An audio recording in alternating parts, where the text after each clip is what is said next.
Hi, I'm John Green. This is Crash Course World History, and today we're going to respond to your many requests and talk about a controversial subject.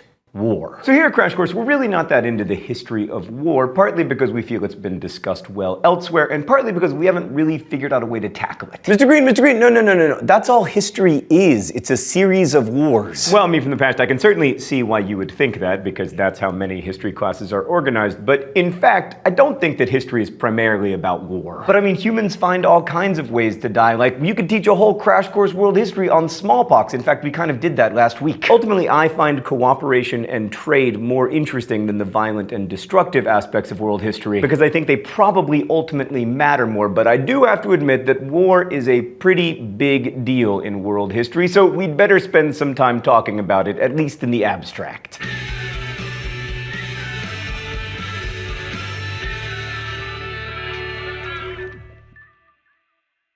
So today we're going to focus on the question of why people fight, and more specifically, why human beings go to war. Like, to put it another way, we're going to look at whether making war is part of, quote, human nature. This gets into some nitpicky how many angels can you fit on the head of a pin questions about nature, but we're just going to put those aside for now. So are human beings hardwired to fight and kill each other? Well, that's a question that philosophers have been asking for a long time. Like, Nietzsche summed it up this way: I am by nature warlike. To attack is among my instincts. But he was Nietzsche. He had a number of instincts that I'm pretty sure were not universal. Anyway, that attitude might explain why Nietzsche is so popular among the group most likely to go to war, young men. Now, among slightly less scary philosophers, the question of humans' warlike nature is often described as a debate between Hobbes, who saw humans as warlike and violent, and Rousseau, who thought that humanity was naturally peaceful until civilization came along. And we've heard echoes of this debate throughout our study of world history, like, were we better off as foragers when we had way more time for scootily pooping? Stupid civilization, always ruining everything. Let's go to the thought bubble. So was Hobbes right that life in the so-called state of nature was nasty, brutish, and short, or was Rousseau right that it was amazing? Well, without a time machine, which would settle a lot of vexing historical questions and would also allow me to go back and fix my terrible, terrible mistakes at the 8th grade cotillion, our best guide to what people were like in the state of nature comes from anthropology. Making guesses about the very distant past based on observations of modern hunter-gatherers is extremely problematic, but it's the best we have to go on. Well, that and archaeology. So what do anthropologists tell us? Well, it doesn't look so good for Rousseau. Many anthropologists suggest that in pre-civilization social orders, things were pretty violent. In Australia, for example, killing and fighting was among the main causes of mortality, and archaeology has revealed evidence of warfare going back thousands of years. Now, some of these anthropological conclusions are controversial, but when combined with cave paintings and fossils of humans who pretty obviously were killed by other humans, it seems clear that we've been killing each other for what historians like to call a long-ass time. So Hobbes seems to be right that life in the state of nature was probably violent and brief, but was it war? Again, anthropologists can give us some guidance here. Some studies have reported relatively large-scale group confrontations similar to battles, but these tend to be largely symbolic, and they often don't result in much killing. Most of the actual violence that hunter-gatherers commit against each other takes place during raids, in which one group sneaks up upon another and attacks. So in the end, there may be like a very violent middle path between the individual killings in like Cain v. Abel and the modern wars that we see today. But why are we seemingly so hardwired toward violence? Well, it might be evolution. Thanks, Thought Bubble. So I want to be really clear about something. We may have aggression in our genes, but you can't kill people. And also, you don't have to. Many of us, most of us in fact, make it all the way through life without killing a single person. So I think it's going too far to say that our genes have like made us into stone cold killers, but it is possible that aggression is an innate trait in humans. And under the right conditions, maybe it finds its expression in violence and war. Now, we should all be very skeptical about applying evolutionary biology to cultural characteristics like warlike behavior, because Darwin's ideas have been misused to explain all sorts of unpleasant things, especially in 19th century concepts about race. You know, if you're in a structurally privileged position in the social order, it's easy enough to be like, I wonder how I got here. Probably natural selection. When in fact, slavery was not a function of biology, it was a function of oppression. And another reason we should be aware is that we often refer to cultures evolving very quickly, like often in a generation, but biological evolution takes a lot longer. That said, there are a few ways that evolutionary imperatives could contribute to a warlike human nature. We'll start with the idea that it is a biological imperative to pass on genetic traits to successive generations. Because our close relatives and kin contain the most genetic material in common, we naturally want to protect them and ensure the continued survival of our genes, so we might be expected to fight in order to protect members of our kin group. But then again, trying to protect your family from harm is somewhat different from killing other people's families. Well, here's where it's helpful to remember that for the vast majority of human history, war consisted of raiding. It was about taking stuff from other people's kin groups so that your kin group could have that stuff. For 99% of human history, that's how we fought, not as organized states warring with each other. So let's stop even thinking about like groups of humans or even individual humans and think for a second about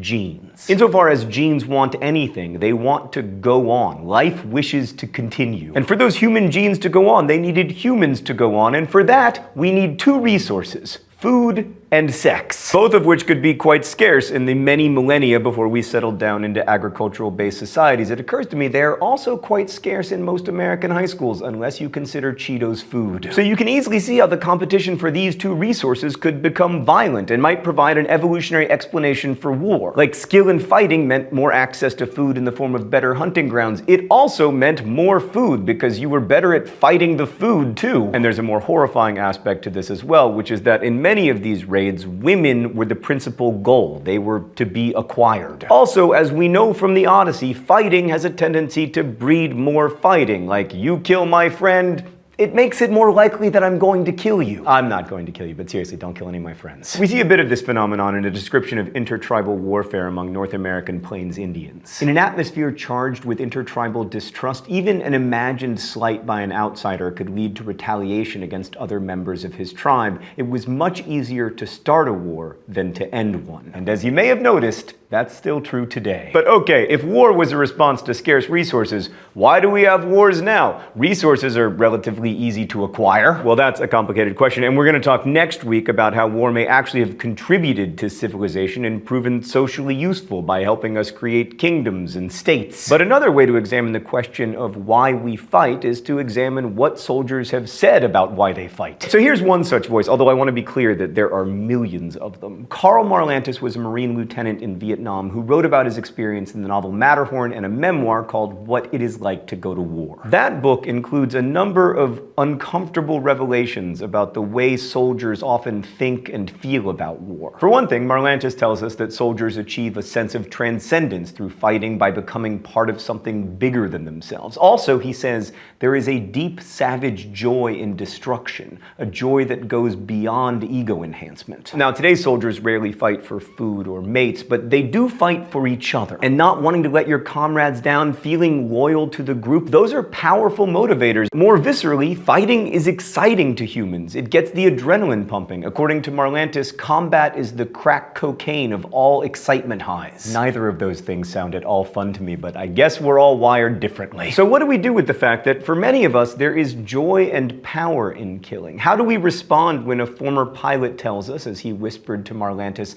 that he enjoyed napalming the enemy, saying, "I loved it. I lit up the entire valley"? How do we respond to Marlantes' revelation that during Vietnam he ran toward the fighting with the same excitement, trembling, and thrill as a lover rushing to the beloved? Well, I think Marlantes reminds us that despite our biology, soldiers, just like the rest of us, have free will. They make choices. Marlantes also notes, choosing sides is the fundamental first choice that a warrior makes. The second fundamental choice of the warrior is to be willing to use violence to protect someone against intended or implied violence. Now, for many humans over millennia, that choice hasn't been much of a choice. You fight for your kin group. But in at least many parts of the world today, that choice is a choice. Now, it may be that these uncomfortable revelations help to explain why we might want to search for a biological or evolutionary explanation for why humans go to war. Maybe that's preferable to the idea that humans just take pleasure in the activity of fighting and pursue it merely for its own sake. But just as there's a danger in celebrating warfare and its transcendence, we need to be careful of explaining war merely as an outgrowth of evolutionary necessities, because such explanations can lead to a fatalistic conclusion that war is inevitable. But it's not. The cycle of violence that you see in the Odyssey gets broken all the time in human history. And yes, it is much harder to end a war than it is to start one, but it is not impossible. When we get carried away by biological explanations, we forget that while humans may not have evolved all that much in the past 1,000 years, our institutions have. And that's happened because of human choices that go far beyond the desire for food or the need to reproduce. Thanks for watching. I'll see you next week. Crash Course is produced here in the Chad and Stacy Imig-Holtz studio in Indianapolis and is made possible with the help of all of these nice people and with your help through Subbable.com. Subbable is a voluntary subscription service that allows you to support Crash Course directly so we can keep making these educational videos free for everyone forever. Thanks to all of our Subbable subscribers. Thanks to you for watching, and as we say in my hometown, don't forget to be awesome.